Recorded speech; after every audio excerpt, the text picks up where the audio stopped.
반갑습니다. 디지털 아트 치과 대표 원장 신준혁입니다. 안녕하세요. 디지털 아트 치과 매니저 김민지입니다.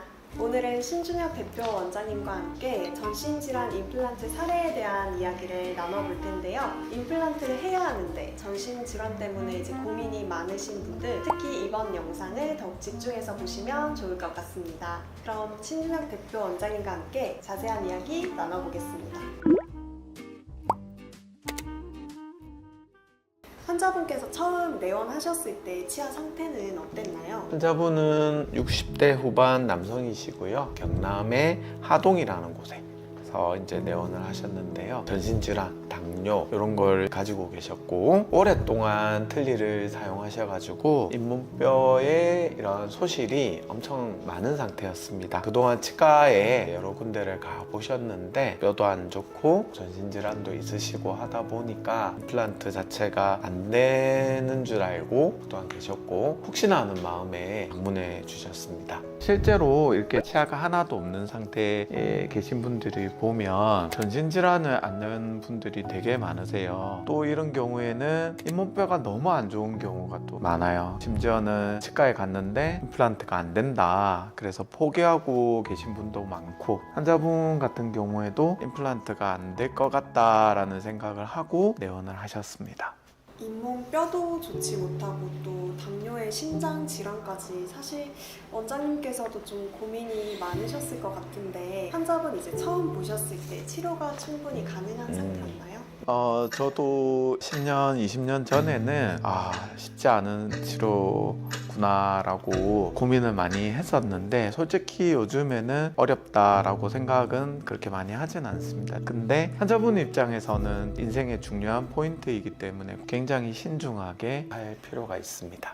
그러면 어떤 부분에 가장 중점을 두고 치료를 진행하셨었나요? 일단 환자분이 당뇨가 있고 심장질환이 있으셔가지고 시술 같은 걸 했을 때 상처가 잘 낫지 않고 힐링 타임이 조금 길어지는 그런 경우가 있기 때문에 천천히 가더라도 안전하게 그렇게 하는 게 가장 중요하고요. 왜 이런 상황이 됐을까? 왜 이분은 28개의 치아가 다 빠지고 이렇게 망가지게 됐을까? 원인을 파악을 해야 되거든요. 왜냐하면 치료가 끝나고 나서 또 이런 일이 발생하면 안 되잖아요. 그래서 그런 부분들도 파악을 할 필요가 있습니다. 수술 과정에서 어려운 점은 없으셨나요?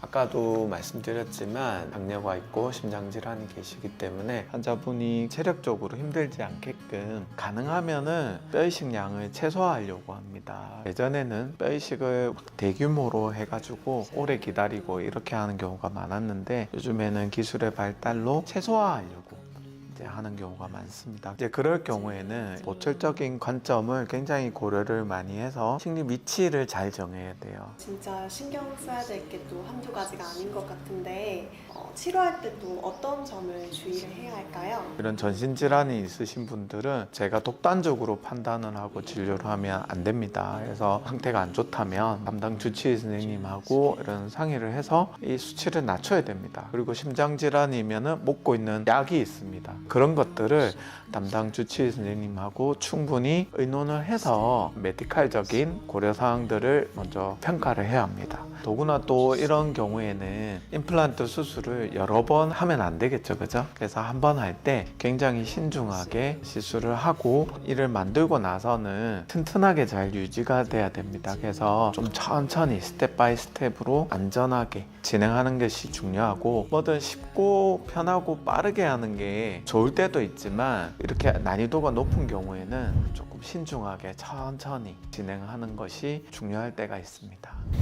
환자분께서 벌써 이제 치료가 끝난 지 1년 정도 됐다고 하던데 네. 현재 치아 상태는 어떠신지 궁금합니다. 네, 여기 자료 사진을 보시면 잇몸뼈 이식은 최소화하고 보철로 인공 잇몸을 만들어 가지고 소실됐던 잇몸을 다 회복을 시켰어요. 그래서 다른 사람들이 모를 정도로 자연스럽고 굉장히 만족하고 지내신다고 좋은 말씀 많이 주십니다. 하고 나니까는 또 이렇게 또 좋을 수가 없고 입도 홀쭉해가 있었는데 이빨 정상이 어디 가니까는 얼굴도 꽃이 피고 진짜 꿈 같다는 생각인데 영상으로만 봐도 환자분이 너무 만족하시는 게 보이는 것 같아요. 그러면 최근에 이렇게 이제 전신질환 임플란트가 가능해진 이유가 뭔가요? 과거에는 난이도가 많이 높았다라고 생각할 수 있는데 이제 최근에는 컴퓨터로 분석을 하고 보초를 만드는 이런 것들이 많이 발전하면서 4개, 5개, 6개 이 정도로도 전체 14개 치아를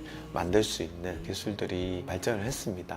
그래서 예전에는 힘들고 포기가 됐던 케이스들이 지금은 가능해진 거죠.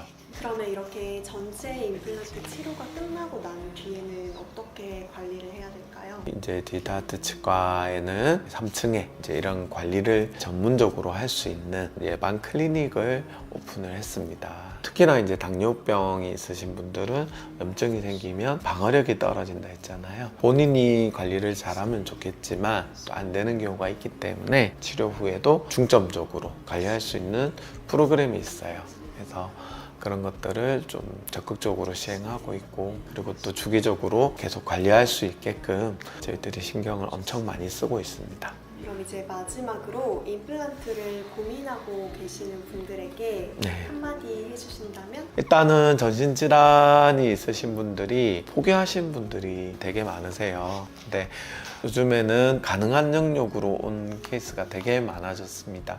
다양한 치료법을 통해서 본인한테 맞는 방법들을 같이 고민해 드릴 테니까 전신질환이 있다는 것만으로 너무 쉽게 포기는 안 하셨으면 좋겠어요. 더구나 이런 전체 임플란트 같은 경우에는 가장 나다웠던 모습으로 돌아갈 수 있다는 희망을 가지시고 좋은 계기가 될 수 있었으면 하는 바람이 있습니다. 오늘 이렇게 신준혁 대표 원장님과 함께 전체 임플란트 치료 사례를 한번 같이 살펴보았는데요. 임플란트 치료가 필요한 분들, 특히 오늘 환자분처럼 전신질환을 앓고 있는 분들에게 도움이 되었길 바라며 지금까지 디지털아트 치과였습니다.